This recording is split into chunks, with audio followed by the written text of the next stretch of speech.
Oreo milkshake. Okay. Hello everyone. तर चला बनवू आपण ओरिओ मिल्कशेक. तर आपल्याला मी क्रीम साईडला काढली आहे. तुम्ही नाही काढली तरी चालेल. मी 20 रुपीजचं ओरिओचं पॅकेट घेतलं आहे. मग त्याच्यानंतर आपल्याला क्रीम टाकायची आहे. तुम्ही असं पण टाकू शकता, मी सांगितलं. 1 स्पून आपल्याला क्रीम टाकून घ्यायची आहे आणि त्याच्यानंतर आपल्याला टाकायची आहे साखर. साखर आपल्या मर्जीने तुम्ही टाकू शकता, तुम्हाला जेवढी आवडेल तेवढी. आणि मग थोड्या वेळानंतर आपल्याला टाकायचं आहे मिल्क. आपण 3 कप्स मिल्क घेऊ शकता.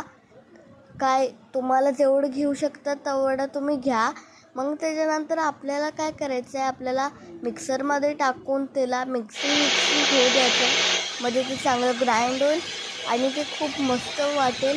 आणि मग आपल्याला कपमध्ये काढून घ्यायचं आहे. Enjoy your milkshake. बाय.